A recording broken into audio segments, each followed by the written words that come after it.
Arus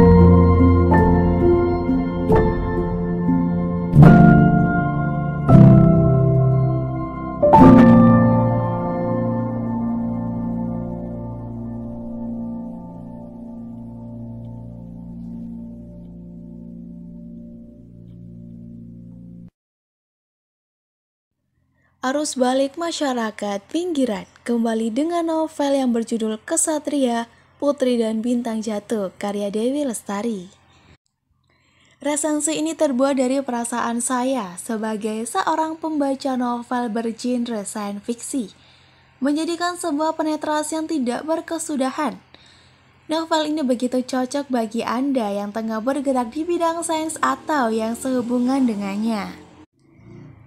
Tetapi meski saya orang awam dalam dunia sains, disitulah letak kecerdasan bahasa yang digunakan pengarang D. Lestari. Kepiawaian D merangkai kata membuat saya terhasut untuk terus membacanya sampai novel ke-6. Jangan khawatir bagi Anda pembaca yang kurang mengerti soal sains karena buku ini dilengkapi dengan catatan kaki. Awalnya saya sedikit bingung karena novel Supernova ini begitu sedikit yang meminatinya. Entah dunia pertemanan saya yang terlalu kecil atau memang novel dengan genre science fiction memang jarang peminat.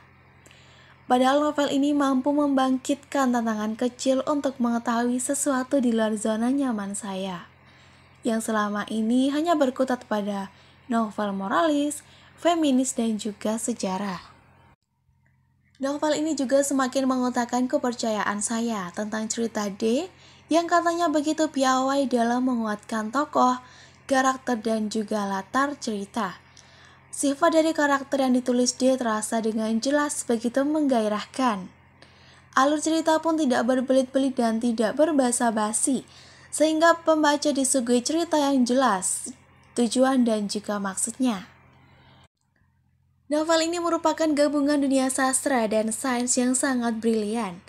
Dia berhasil menggabungkan sains, filsafat, psikologi, dan sedikit biologi dengan suatu kehidupan roman kisah cinta yang kompleks. Dia telah menyajikan suatu penjelasan empiris tentang bagaimana pola pikir manusia ketika menghadapi kompleksnya perasaan bernama cinta.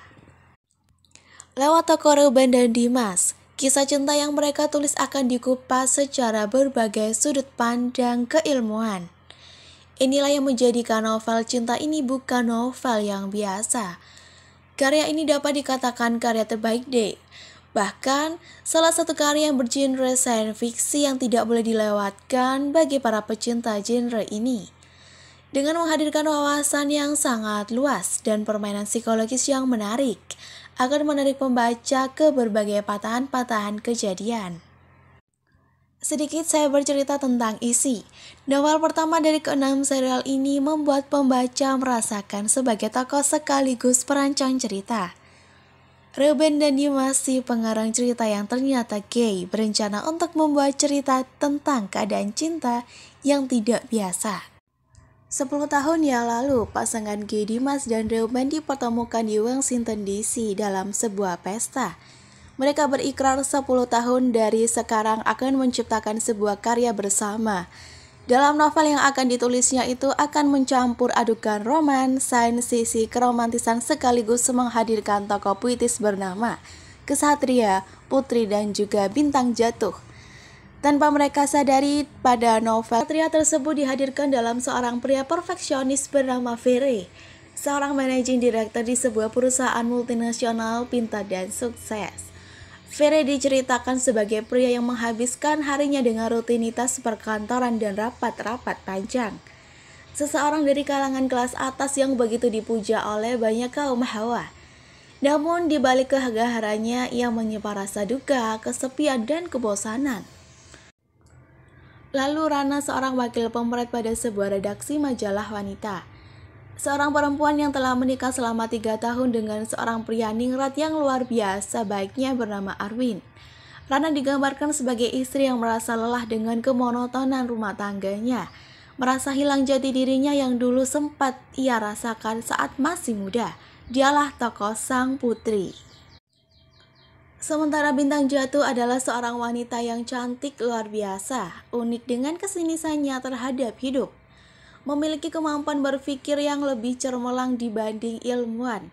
Lidahnya dapat menghunus dengan 1000 sayatan pedang, dan sikapnya lebih dingin dari es kutub utara. Seorang model ternama yang berprofesi ganda sebagai pelacur papan atas bernama Diva. Dalam sebuah tetangga memiliki kamar kerja yang saling berhadapan, hingga hubungan mereka menghadirkan sang supernova sendiri. Untuk lebih detailnya, silakan baca sendiri apa yang akan terjadi pada kisah percintaan yang rumit tersebut. Bagaimana dengan Diva dan Ferry? Atau apa yang dilakukan Rana ketika Arwin ternyata mengetahui hubungan dengan kesatria? Pada novel kedua nanti ada sesuatu yang lebih seru dan semakin membuat pembaca penasaran. Tunggu resensi selanjutnya dan selamat merayakan kesepian dengan kehangat-bingaran dunia percintaan dalam novel Kesatria, Putri dan Bintang Jatuh.